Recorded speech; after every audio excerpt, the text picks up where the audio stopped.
Blog Talk Radio, the world's largest online radio network.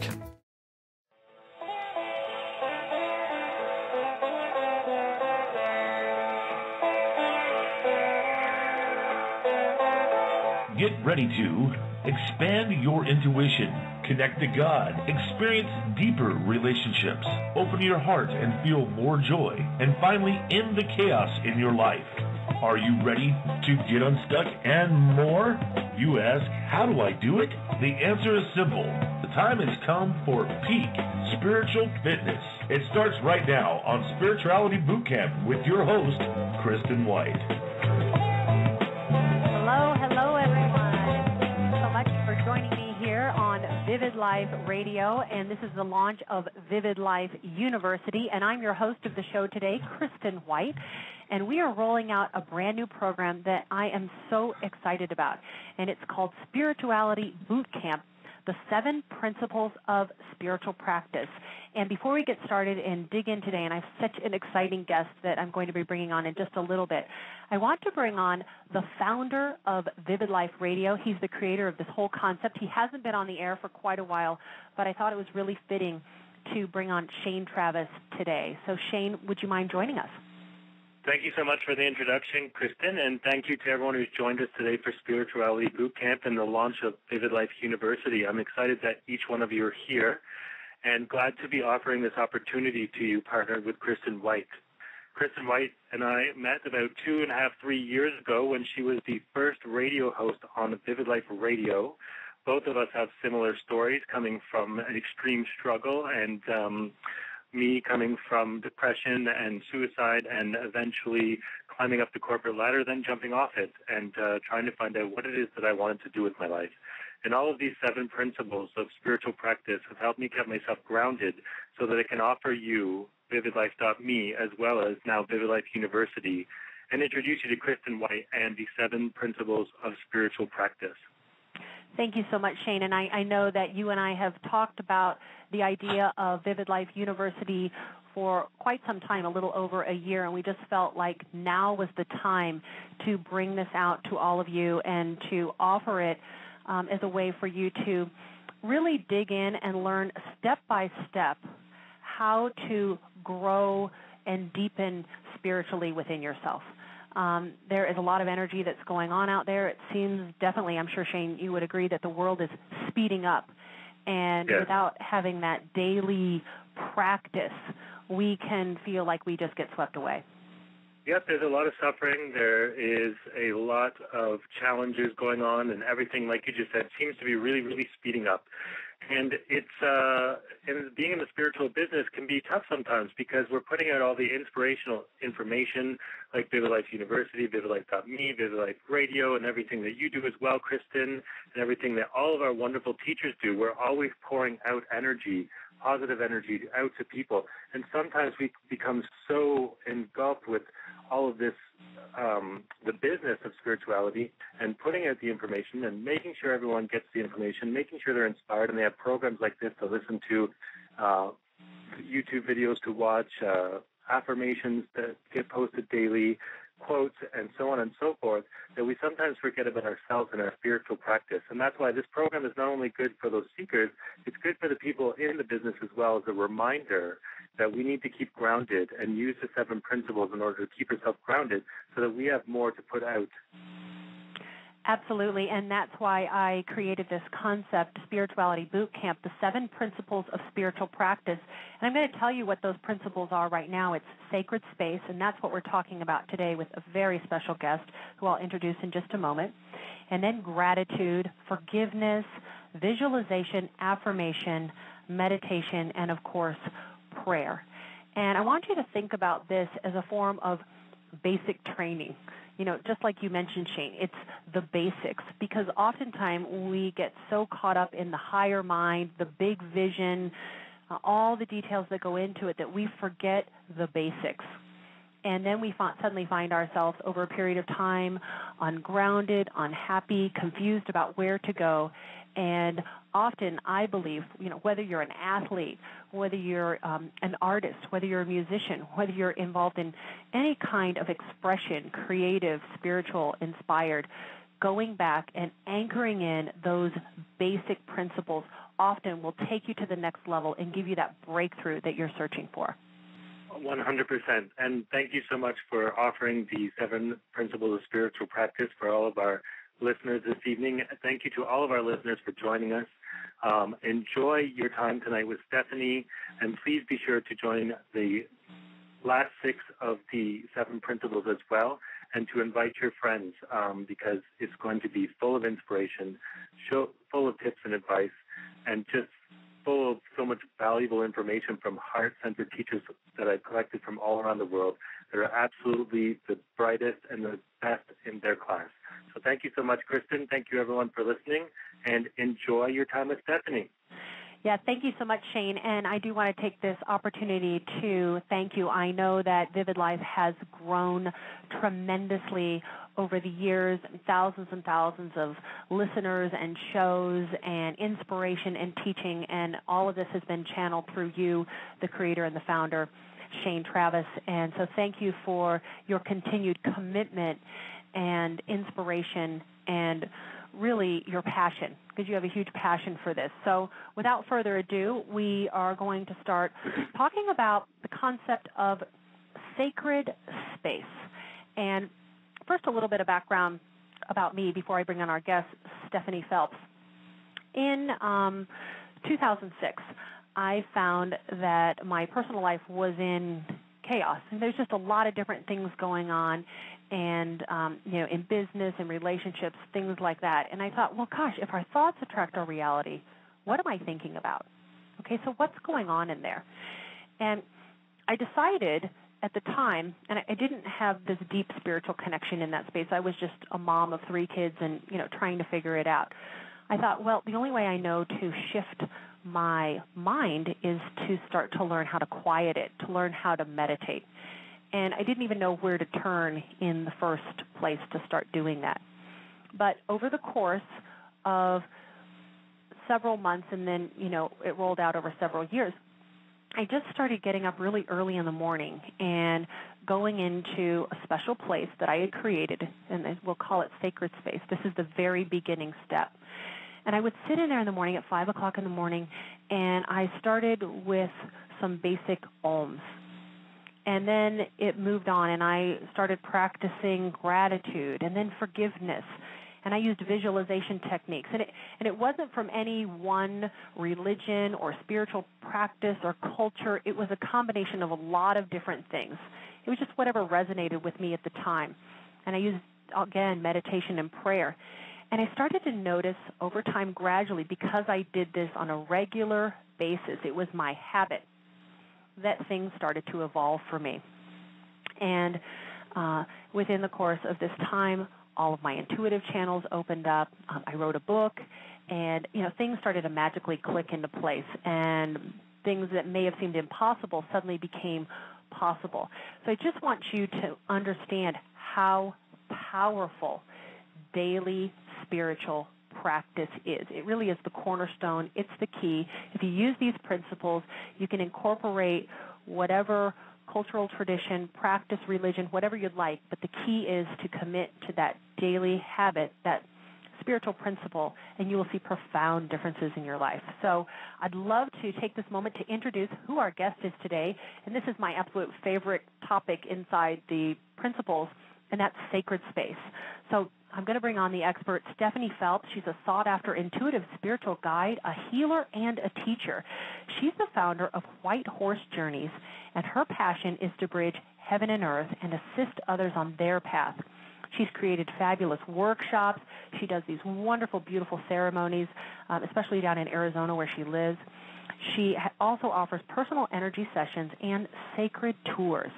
Now, Stephanie has also experienced many different cultures and customs in the course of her extensive global travels. And I'm sure she'll share with us a few of those stories today. But this has enlightened her to all the teachings of the indigenous, shamanic, and medicine people from around the world. So she's going to share with us some of this wisdom through her she has beautiful guided meditations. And I'm just really excited to invite and welcome Stephanie Phelps to the show. Welcome, Stephanie. Well, thank you, Kristen. I want to first start off by saying thank you for hosting me, and thank you to Shane for the invitation and his vision. I am so excited to be a teacher for the VividLife University, and I think it's a wonderful way to connect with people from all over the world. So again, thank you for giving me an opportunity to share with our listeners and students the possibilities for creating sacred space. And you said that I live in Arizona. Yes, I do, and boy, is it ever hot here today. Summertime in the Southwest. Yes, it's been a hot, scorching day. But I want to share with everyone really how I got started on my spiritual path, because when I moved to Arizona, I had been living abroad for almost 13 years. I lived in Wales and Papua New Guinea, and then I found myself in Seattle. And one day my husband said, I think we ought to move to the desert. And within a day, our house had sold, and we were on our plane coming down to our new home in Scottsdale. And this is the place where I really got in touch with the truth of who I am, and I found my passion. And this happened through a series of synchronicities where I was guided to create a medicine wheel on the land out in our backyard, so to speak, even though it's all wide open desert.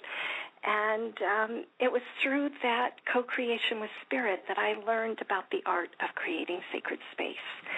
And, you know, a medicine wheel, we're going to cover a little bit about that in the upcoming series, but in its simplest form, it's a circle of stones. However, there's so much dimension and so many teachings around the medicine wheel. And when I created this medicine wheel, I created it with the intention that it be a place for healing and transformation.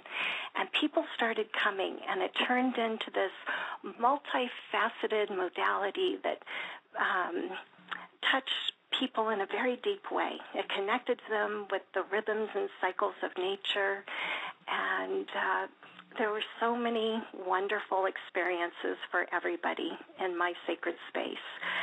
People brought crystals and stones from all over the world, and when I would look at it, I would think, this is like the United Nations of the Stone People, because there were stones from sacred sites from all over. You know, sacred space is so powerful that way, Stephanie, and what a beautiful story, because I love what you're talking about. Because what it shows is that when we commit certain energies to a place, that energy grows and expands beyond what was originally placed there. Absolutely. I never in my wildest dreams thought that that would be the catalyst to take me to where I stand today. And I believe that sacred space is a special place for you. It's a place that we connect in our own special way with everything that we deem sacred. And it's important to create that kind of focus for our awareness. It's important to have a place that we can go to strengthen our spiritual connections. Excuse me. So, you know, people ask me all the time, what is sacred space? And I would just like to say to all of our listeners that it's any place that is special to you. It's a place that you create for yourself. And it can be a man-made structure that you go to, like a church or a synagogue or a temple. It could be an ancient ruin. It can even be a place in nature. Trees make beautiful natural altars. In fact, I have a special tree that I like to visit on my way to Sedona, and I call her the grandmother. And she's this old, vibrant cedar tree. And whenever I see her, I feel like her branches are outstretched and welcome me to come sit at the base of her trunk. And when I go there, I meditate, I feel comforted, I feel nurtured. And whenever I leave that place, I always feel like I have more clarity. And those are some of the benefits from creating sacred space. You know, I love what you're talking about. It's such a beautiful image that not only can you have sacred space, whether it's in your home or you're sitting under a gracious old tree out in nature, it's important, it sounds, to just find that place that you feel the energy that's in alignment with who you are, and you can get into that place of inner reflection and peace and all the beautiful things that flow out of being in that space. Absolutely. And, that is one of the reasons why we create sacred space, to have that place of peace, to find that place within ourselves. When you create sacred space, it really is the foundation for your spiritual work. It will nourish you and your spiritual practice. And it's important to take time out to still the mind and connect with what's important to you. Kristen, I always say I feel like people have more of a relationship with their iPhones and their cars than they do the budding of a beautiful tree or hearing the whispers in the wind and connecting with that place within. So, when you take time out to create a special place to go to, it becomes more inviting and you have more of an inclination to spend time there. And through that, it will bring you balance and peace, and it will strengthen your being.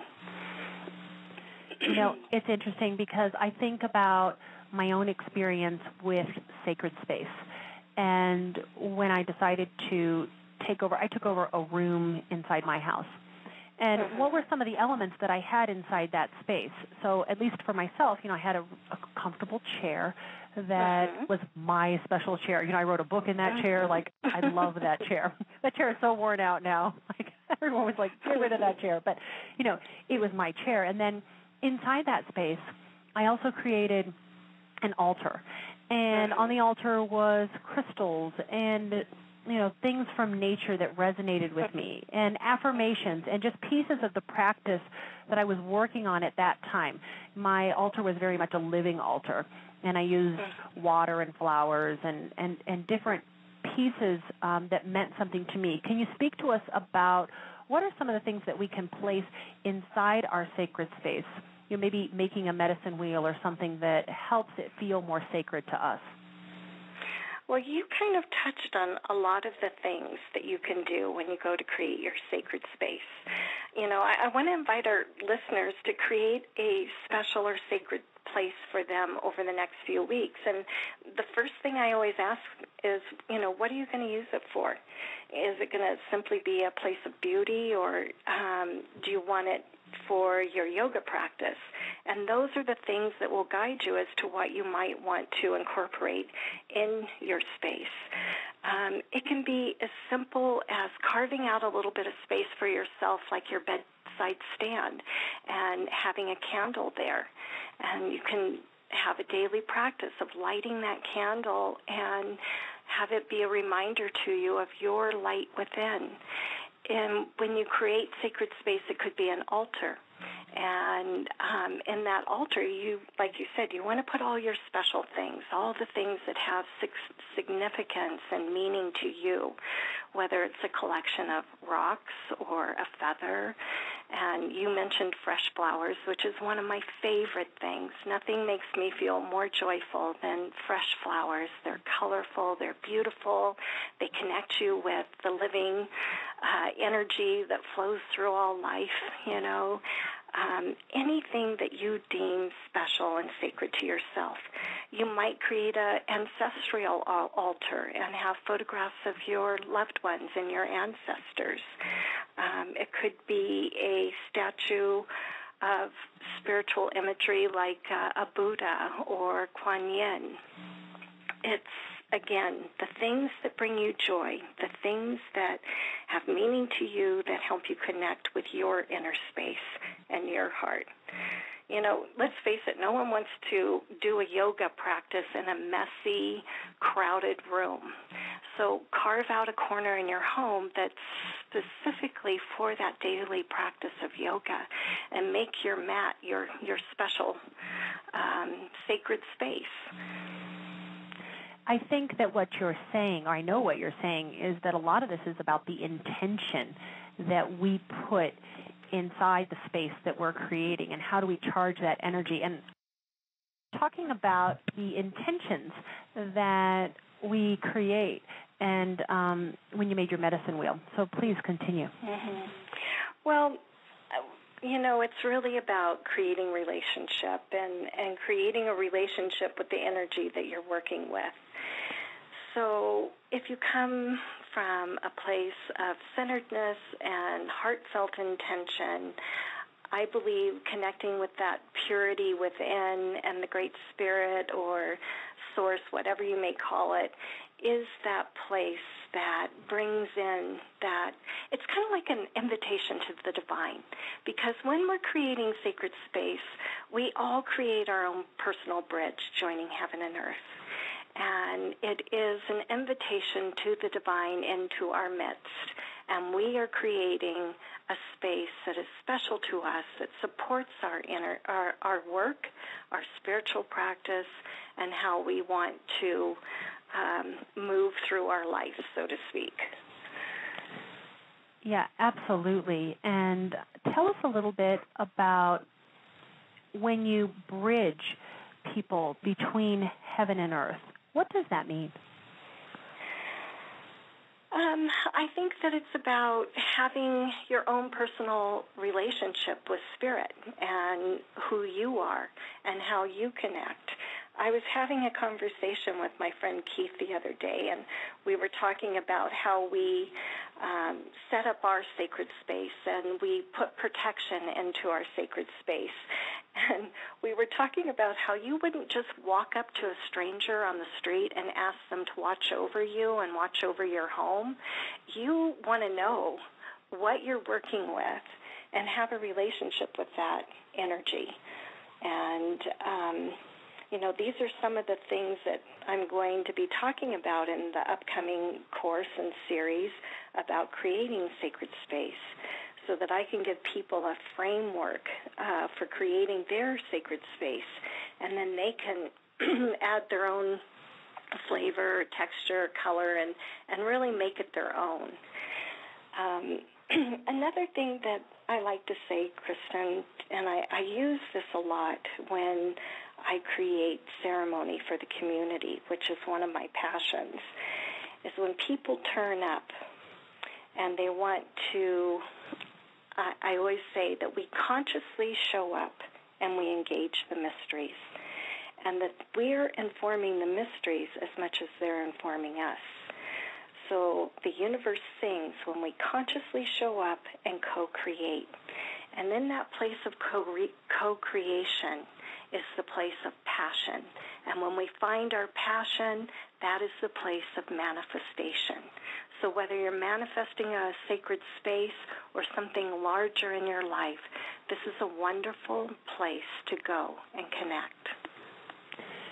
So when you talk about co-creation, do you mean co-creation in community with other people who are sharing the sacred space, or do you mean co-creation in unity with other aspects of ourselves? I'm talking about other aspects of ourselves and the spiritual team that we work with, whether we're calling in our angels to work with us, or we're calling in the universal directions, or we're calling in the Great Spirit, Creator, the one that's known by 1,000 names. That is your sacred relationship with the divine. That is the place of co-creation, where you get in touch with yourself and what's in your heart, and get to that place of knowingness, still yourself, where you hear that inner voice, and you can find that doorway to take you where you want to go. And I believe by creating sacred space, it opens up that space for us to feel more connected. There's so many distractions in our daily lives. The dogs are barking, the TV's going, you just get home from work, the kids are yelling. We get in our car, we turn on the radio. We very seldom take the time to tune all of that out and just be. Go to that place of silence within. That is the place where you connect with Spirit. That's the place where I go when I go out into nature. And, my biggest teacher has been nature, because what I found when I'm in those places, that are quiet, whether it's a public park or up in the mountains, but it's my quiet time, my place where I can find a place to go within. I have learned that all of nature is God waiting to be heard, that all of nature will speak to you. That inner voice becomes activated, and you can receive messages. You can receive clarity, peace, inspiration, all the things that you need to propel you forward on your spiritual path. But you have to take the time. It's a discipline. Take time out to connect with that side of yourself. For me, it's being in nature. For another one, it might be on their yoga mat. For another one, it might be toning in the morning. Whatever it is for you. That's so beautiful, and I love what you're talking about. And we're just talking about sacred space, and we were talking about the natural world and how powerful the natural world is in communicating with us when we actually are willing to open up our hearts and even our ears to listen. So, if you take time out, the bottom line is it's important for any spiritual practice to take time out that will nourish you and still the mind and connect with what's important to you. What I think would be amazingly helpful to those of us who are listening and we're thinking about creating this sacred space, and where do we start? Do we just go walk around outside? How do we get started in this whole process? Okay, let me give you 3 steps you can take, because you want your sacred space to be a safe place. Perhaps a place that's always there that you can visit anytime, and it's a place you want to develop a relationship with. So the first step is you're going to create sacred space, and you're going to ask yourself, what are you going to use it for? And then once you decide what you're going to use your space for, you're going to add all of your special things there. Make it your own. Make it as colorful and as precious to you as you want it to be. And then the second thing that I think is important to do, and I do this with all of my spiritual work, when I go to my sacred space, I want my environment to be physically and spiritually cleaned and protected so that I can easily connect with the voice of spirit. So it's sort of like, Kristen, when you're listening to radio and you're listening from station to station and there's a lot of static, you want to find the clearest station. You want to be able to tune into the clearest channel possible. So with creating the sacred space that I have, I will remove and eliminate all the static so that I can find the clearest connection. And how do I do that? I do that with smudging with sage, using the smoke of the sage to clear any dense or stagnant energy. And if our listeners have a problem with smoke, they can use other ways to clear their space. They might use sound like bells or rattles. They might use a drum. The vibration of a drum is so powerful that it instantly gets the energy moving. What you want to do is use your intuition. And I say that because it's kind of like have you ever walked into a room where an argument has just taken place? The energy in the room is thick. It's dense. You can feel it. When you walk into that kind of environment, it feels uncomfortable. So when you are smudging or using sound, and we're going to cover a variety of ways to clear space in the upcoming series, use your intuition to follow that energy and dispel it, and the room will start to feel lighter and more vibrant. It will feel clean. So it's about feeling and guiding your intuition to let you know. I want to touch on smudging just briefly because it's probably best known as a Native American tradition. However, there are many different cultures and traditions, from the ancient Egyptians to Catholic priests to Buddhist temples that have used smudging for purification. As a child, I always remember the Catholic priest carrying an incense burner down the aisle towards the altar on Easter Sunday, and that smell of myrrh and frankincense always invoked something within me, that memory. But there are many different things that you can use for clearing your space. The most important thing is to approach it with sacred intent and focus.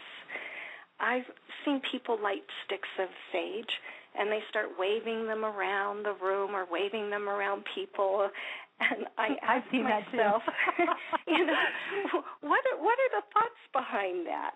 Right. Have they connected with the spirit of the plant? Have they communicated their intention for smudging? Did they choose the right incense or herb for the job? And how did they dispose of the ashes after the ceremony?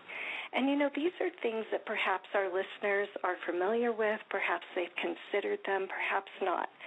There is a protocol, and in my upcoming series in the fall, I want to be able to share some of the ways that you can prepare sacred space in a good way. How to incorporate some of these practices that we've talked about and use them in your daily life.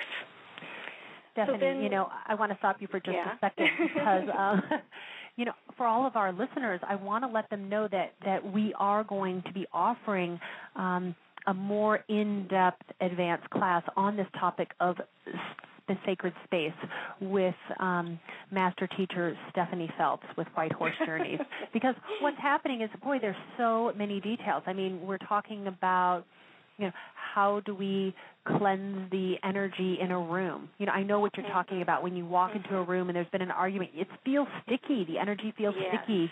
I know that when my house was on the market and, after I'd had that agent open house, I walked back in and it's like you could just feel the words in the air of, people discussing your home. If anybody's ever had their car broken into or had something happen that was, we're talking about some negative things, but it's also positive things. Sometimes it just takes some energy, whether it's sound or smoke or intention, to just take us back to neutral. And so I love what you're talking about, and there's so many aspects to this that we could never possibly cover in just this very brief hour today, but I know in the fall, through VividLife University, you will be offering an advanced class, which is 4 weeks, where people can work with you directly. It's only offered to a very limited number. They'll be able to ask questions, and I know you'll also have some worksheets and some things that they can work on very specifically on their own personal sacred space. And we'll give all of you listening the opportunity to enroll in that in the future, like right after the show. But for now, that's what she's talking about in the upcoming classes. Thank you for clarifying that. You're welcome. Because there are going to be so many wonderful things that we're going to cover in that class and in that series. Besides smudging and clearing space, we're going to talk about protection and offerings, creating personal and ceremonial altars. We're going to talk about the universal directions and how to open your sacred circles in your sacred space. Medicine tools, a little bit about ceremony. I hope to be able to share with our students so many aspects of gathering your medicine, your power to create that special place for you. So let me talk about that third thing, because we've covered, you've found your sacred space and you've added your special touches to make your own. You've cleared it. And then the third thing that you can do is it's like you want to tune into the higher frequencies and add protection. You want to set up the energies around your sacred space that supports you and the work you're going to do. So when I talk about protection, it can take many, many forms, and there's many layers to work with. But for today and for our listeners, to make it a little more simple for what we're creating here, I would like to ask them that they invoke or call in their angels or perhaps the spiritual team that they work with, and know that your spiritual team they're always there. They're just waiting for the invitation. And so you do this with your love and your will. Again, it's through heartfelt intention. And again, that is where we each build our own personal bridge joining heaven and earth. It's that invitation to the divine. So what a beautiful, I want to talk about that for a second, because you just said the most beautiful statement. And I love that vision of a bridge between heaven and earth and the divine. And, I want to talk about this for just a moment, because I know we have listeners out there, okay? And they're sitting here and they're thinking, heaven, the divine, a bridge. Well, can I get that in church? Can I get that at the synagogue? I mean, what exactly is she talking about? I thought the sacred space was, right at the corner, underneath the steeple and where everybody sits on Sunday. Like, I'm not quite sure I understand what she's talking about. So can we just talk for just a minute about how we can create that bridge, that beautiful image that you shared with us, that bridge between heaven and earth, and be still inside what we maybe normally practice? I mean, how does it all fit together, Stephanie? Well, I think I would like to address that creating sacred space is non-denominational. That, we all come from a diversity of religions and spiritual traditions. And the thing that we have in common is that they really, truly all spring from the same source. I go by that old saying, there are many roads that lead to Rome, and we each get to find our own way home. And when I connect with my personal bridge, I am connecting with that unnameable source of conscious energy that flows through all things in this infinite universe, Kristen. It's the God thought that makes the seed grow. It's the tiniest particle of space matter to the oceans of the world. It's the visible, it's the invisible. It is the stuff that connects us. It's the cosmic glue that I call love. This is our common bond. This is the thing that we can connect with. It is through our love, the love that we carry in our hearts and our minds, our conscious intention to make that connection that creates our sacred space. And at the end of the day, that is the space that we carry within ourselves. This outward expression of sacred space is a wonderful way for our physicality to connect in every day with something that is important to us, to take us to that place that we deem sacred within ourselves. So, I love the diversity of all traditions and all beliefs, and we get to share and learn from each other. And we each get to honor the sacred in our own special way. So it's up to the individual how they want to create and make that connection.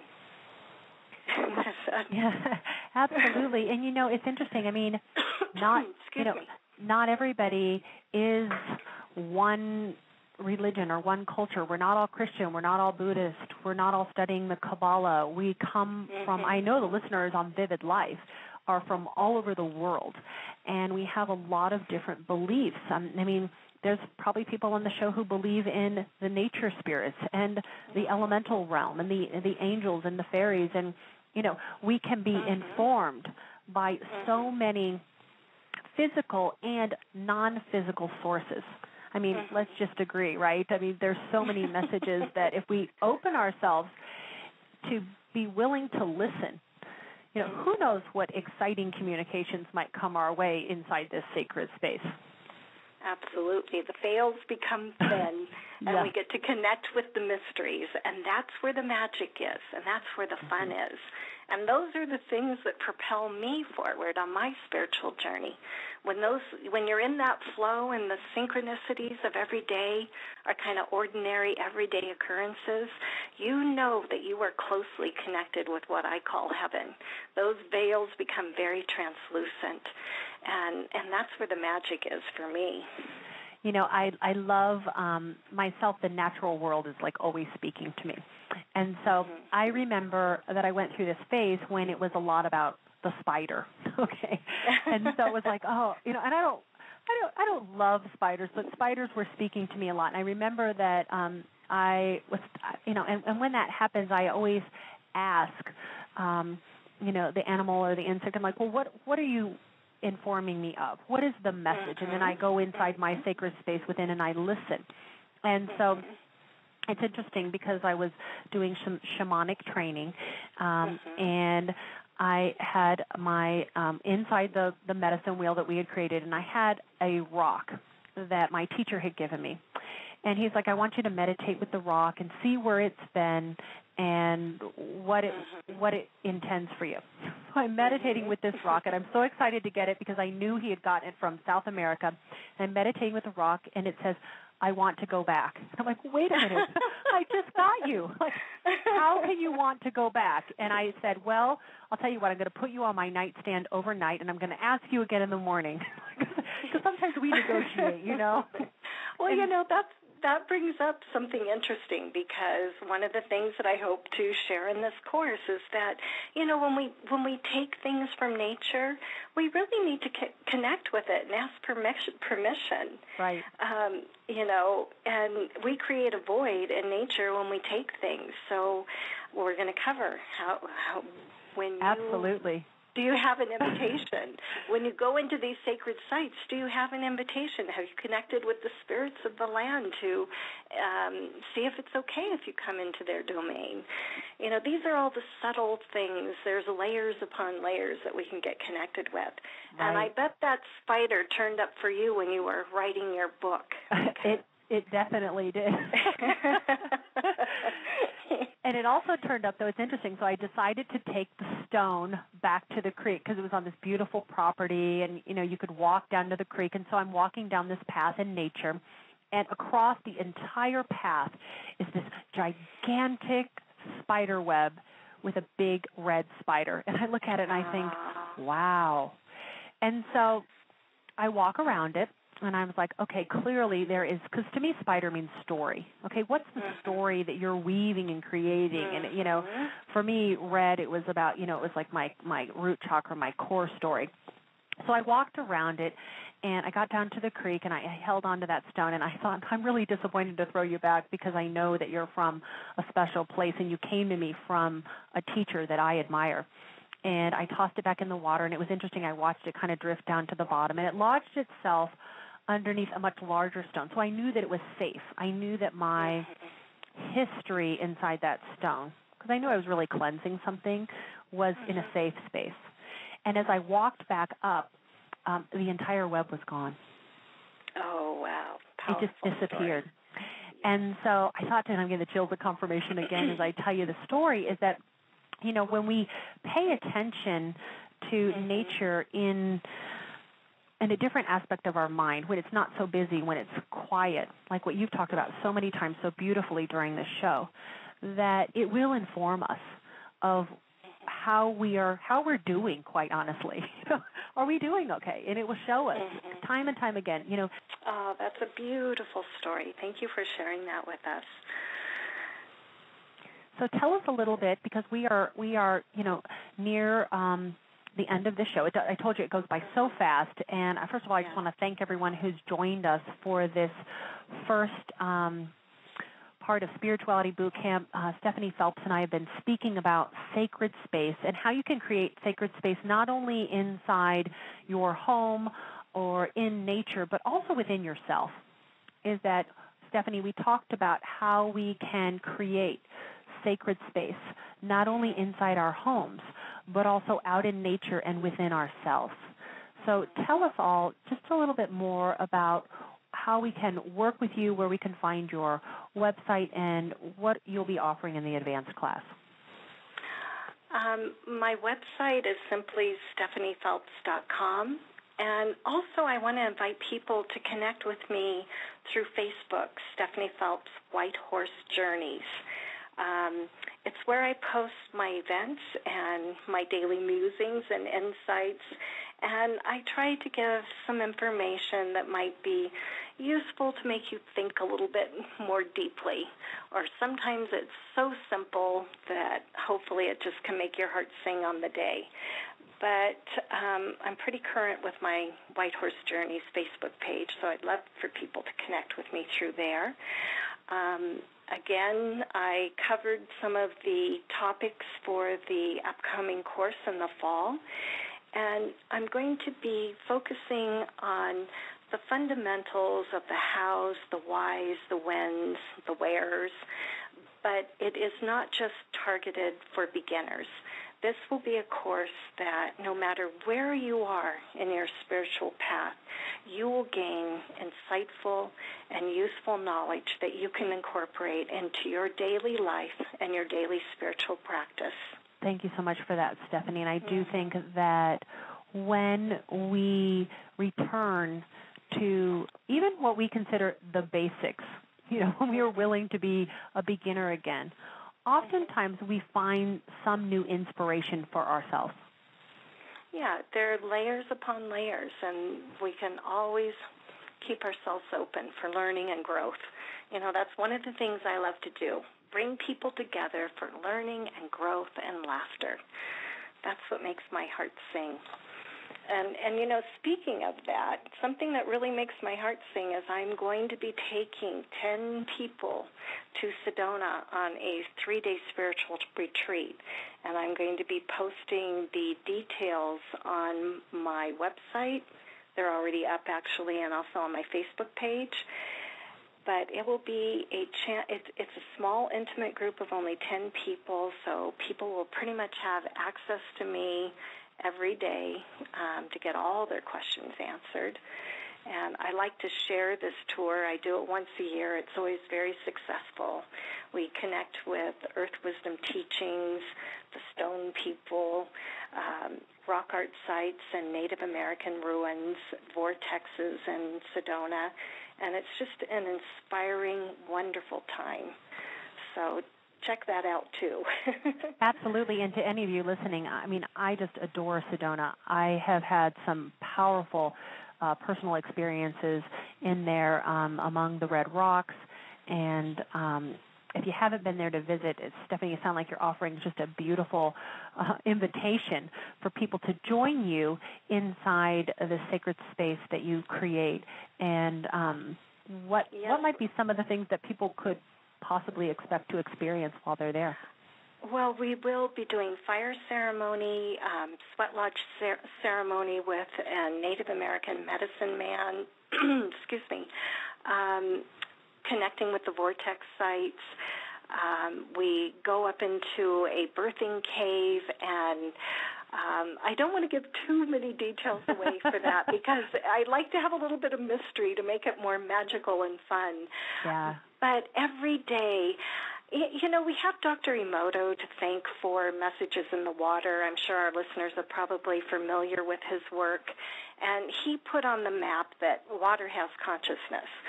Well, you have to remember, listeners, that everything has consciousness. Not only the water, but fire, air, and earth has consciousness. And we see that in a place like Sedona because it's living, vibrant energy that we're connecting with. The earth is so alive here.